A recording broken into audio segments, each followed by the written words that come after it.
Friends, आज हम बात कर रहे हैं इंडियन एनर्जी एक्सचेंज लिमिटेड की।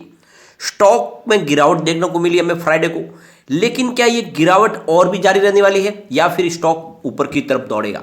काफ़ी अच्छा स्टॉक ने रिटर्न दिया।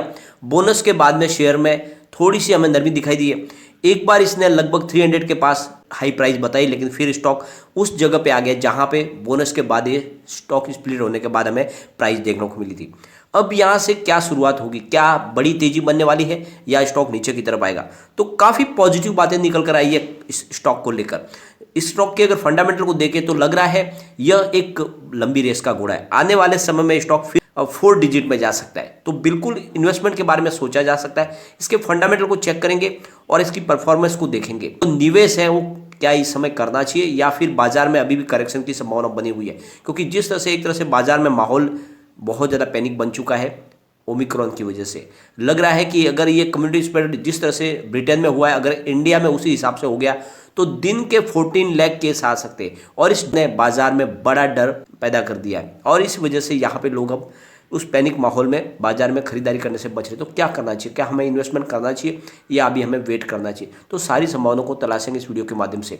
लेकिन फ्रेंड, उससे पहले अगर आप पहली बार हमारे चैनल पे आए तो चैनल को सब्सक्राइब कर दीजिए, एक बेल आइकॉन दबा दीजिए ताकि जब भी नया वीडियो बने पहला नोटिफिकेशन आपको मिले। वीडियो पसंद आए तो लाइक शेयर जरूर कीजिए। चलो फ्रेंड, वीडियो स्टार्ट करते हैं। मैं हूँ आपका दोस्त SB दवे और हमारे अपने चैनल ऑनलाइन कमाई में आपका बहुत बहुत स्वागत है।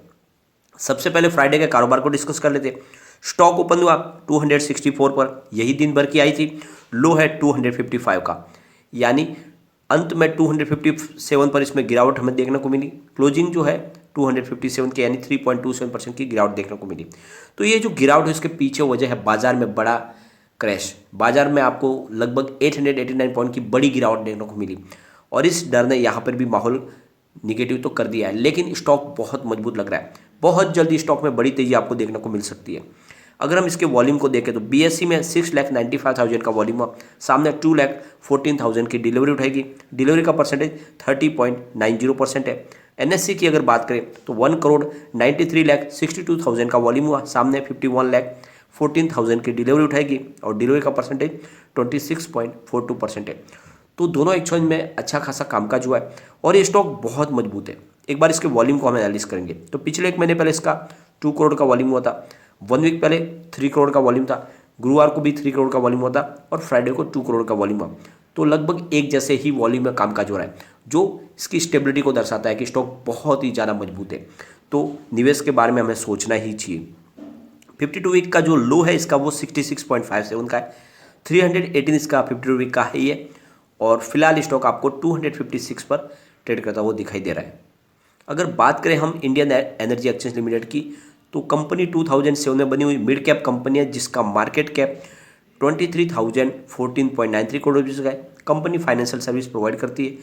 जो Q2 का रिजल्ट पेश किया वो बहुत ही बेहतरीन था, यानी टोटल इनकम इनकी 122.30 करोड़ रुपये निकल कर आई थी, जहाँ पे 18.88% की हमें बढ़त देखने को मिली पिछले क्वार्टर से, यानी Q1 से। Q1 में इनकी टोटल इनकम 102.88 करोड़ रुपीज़ थी और 55.38% ज़्यादा है पिछले साल सेम क्वार्टर से। पिछले साल सेम क्वार्टर में इनकी टोटल इनकम 78.71 करोड़ रुपीज़ थी और कंपनी ने net profit after tax 77.39 crore rupees का बताया। तो आप ईयर ऑन ईयर बेसिस पे देख लो या क्वार्टर ऑन क्वार्टर बेसिस पे देख लो तो कंपनी की इनकम लगातार बढ़ रही है, यानी इनका जो रिजल्ट है बहुत ही शानदार है। और जैसे कि कंपनी ने 2.1 की रेशियो से बोनस इशू जारी किया था और जो इसकी एक्स डेट थी वो 3 दिसंबर थी, तब जो इसकी प्राइस थी वही प्राइस लगभग अब आपको वापस देखने को मिल रही है, यानी उसी रेंज के आसपास जहाँ पे ये स्प्लिट के समय प्राइस थी हमें देखने को मिली थी। जिस तरह से बाजार में बड़ा करेक्शन हो गया है, करीब 4,000 पॉइंट के ऊपर करेक्शन आ चुका है, तो यहाँ पर हमें थोड़ी सी गिरावट तो देखने को मिलेगी और इस गिरावट को मौके का फायदा उठाना चाहिए। थोड़ी थोड़ी इसमें खरीदारी करनी चाहिए। स्टॉक काफ़ी अच्छा लग रहा है। एक बार इसके शेयर होल्डिंग पैटर्न को हम डिस्कस करेंगे। तो यहाँ पे जो FI का निवेश है वो 45.43 था मार्च में। इन्होंने जून में कुछ होल्डिंग अपनी कम की 43.89% की और फिलहाल सितंबर में भी होल्डिंग कुछ कम हुई है, 43.66% की हुई है। इस बार जो आंकड़ा आएगा वो आपको बढ़ता हुआ दिखाई देगा। FI के यहाँ पे प्योरली बायर बने हुए फिलहाल। DI की बात करें तो 19.27% की होल्डिंग मार्च में थी, घटकर 18.24 रही जून में। फिलहाल 17.22% की होल्डिंग है। तो यहाँ पे DI की होल्डिंग भी घटी है, लेकिन सबसे अच्छा आंकड़ा म्यूचुअल फंड का है जहाँ पे उन्होंने अपनी होल्डिंग को बढ़ाया है। 15.12% की होल्डिंग मार्च में थी, 15.63 हुई जून में, फिलहाल 15.86% की होल्डिंग है। तो म्यूचुअल फंड की होल्डिंग यहाँ पे बढ़ी है। अदर्स की बात करें तो जहाँ पे जनरल पब्लिक हमारी आती है, 35.30% की होल्डिंग मार्च में थी, जून में 37.87 हुई, फिलहाल 39.12% की होल्डिंग है। अगर हम इसके रिटर्न को चेक करें तो पिछले 3 साल के हिसाब से इसने 367% का पॉजिटिव रिटर्न दिया है, 1 ईयर के हिसाब से 250% का पॉजिटिव रिटर्न है, 3 मंथ के हिसाब से 28.32% का पॉजिटिव रिटर्न है, लेकिन 1 मंथ के हिसाब से 5.91% का निगेटिव रिटर्न मिला है, 1 डे के हिसाब से करीब 3.69% का निगेटिव रिटर्न है। और जो बाजार में गिरावट का माहौल बना उसका असर इस पर भी देखने को मिल रहा है, लेकिन स्टॉक बहुत जल्दी सेटल हो जाएगा और फिर बहुत तेजी से आगे बढ़ेगा, क्योंकि यहाँ पे जो कम्युनिटी सेंटीमेंट है स्टॉक के साथ में 100% बाय की कॉल निकल के आ रही है, ये सबसे अच्छी बात है। अगर हम इसके Q2 के रिजल्ट को डिस्कस करें तो बहुत आंकड़े बहुत बेहतरीन है। रिवेन्यू 122.3 करोड़ रुपीज़ का निकल कर आया है, जहाँ पे 55.38% की ईयर ऑन ईयर बेसिस पे बढ़त देखने को मिली है।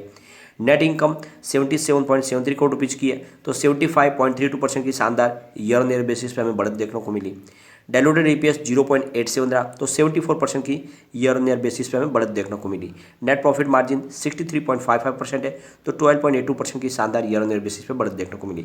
तो ओवरऑल सारे के सारे आंकड़े बहुत ही बेहतरीन है, और जिससे हमें ये पता चल रहा है कि ये स्टॉक बहुत मजबूत है, आने वाले समय में बहुत ही अच्छा आपको रिटर्न दे सकता है, और इसलिए आपको निवेश के बारे में सोचते रहना चाहिए, थोड़ा थोड़ा करके निवेश करें, क्योंकि बाजार में अभी भी करेक्शन की संभावना बनी हुई है।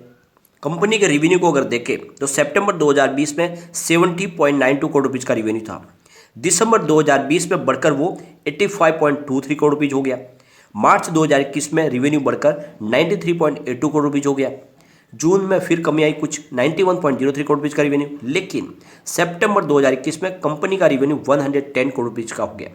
तो रेवेन्यू लगातार बढ़ा है, बहुत ही शानदार तरीके से रेवेन्यू में बढ़ोतरी हुई है कंपनी की। अगर हम बात करें इनके प्रॉफिट की तो सितंबर 2020 में 44.33 करोड़ रुपीज़ का इनका प्रॉफिट था, दिसंबर में बढ़ के 58.14 करोड़ रुपीज़ हो गया, और मार्च में 61.52 करोड़ रुपीज़ का प्रॉफिट हो गया, जून में 62.82 करोड़ रुपीज़ का प्रॉफिट, और सितंबर 2021 में प्रॉफिट बढ़कर 77.73 करोड़ रुपीज़ का हो गया। तो आप देख लो पिछले सितंबर से सितंबर हर क्वार्टर में कंपनी ने अपने प्रॉफिट में बढ़ोतरी दर्ज की है, जो ये इशारा है कि ये स्टॉक बहुत ज़्यादा कमाल करने वाला है, आने वाले समय में आपको ये मालामाल कर सकता है। कंपनी के अगर नेटवर्थ को हम देखें तो सितंबर 2020 में 475 करोड़ रुपीज़ का नेटवर्थ था, मार्च में वो बढ़कर 526 करोड़ रुपीज़ हो गया, और सितंबर 2021 में नेटवर्थ 623 करोड़ रुपये तक पहुंच गया। तो लगातार नेटवर्थ बढ़ा है, रिवेन्यू कंपनी का बढ़ा, प्रॉफिट बढ़ा है, नेटवर्थ बढ़ा है, और हमें क्या चाहिए? तो कंपनी फंडामेंटली बहुत ज़्यादा मजबूत लग रही है। निवेश करने के बारे में आपको सोचना चाहिए। एक बार इसके पिवट लेवल को चेक कर लेते हैं, तो यहाँ से अगर स्टॉक स्लिप हो जाता है तो 252 पर फर्स्ट सपोर्ट है, स्टॉक और नीचे गिरेगा तो फिर 249 तक जा सकता है। थर्ड जो सपोर्ट निकल के आ रहा है वो 243 का है। ऊपर की तरफ मूव करने पे जो टारगेट निकल के आ रहा है वो 261 का फर्स्ट टारगेट है, 267 का सेकंड टारगेट है, और 270 का थर्ड टारगेट है। तो स्टॉक की फिलहाल जो प्रदर्शन दिख रही है वो हाई में ऊपर आपको 270 और नीचे 243 तक जाता हुआ दिखाई दे सकता है, लेकिन मैं कहता हूँ इसको आपको लॉन्ग टर्म के लिए होल्ड करके रखना चाहिए, और जिसने भी लॉन्ग टर्म के नजरिए से इसको होल्ड करके रखा उसको डरने की कोई बात नहीं है। कंपनी बहुत मजबूत है और प्रदर्शन इनका बहुत अच्छा है।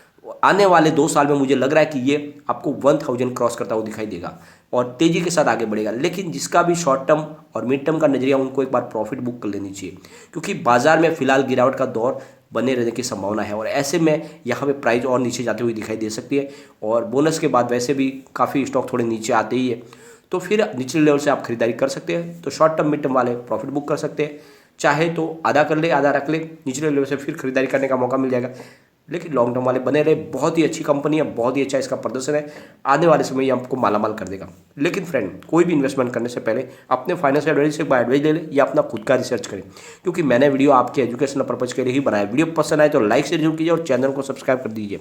Thank you.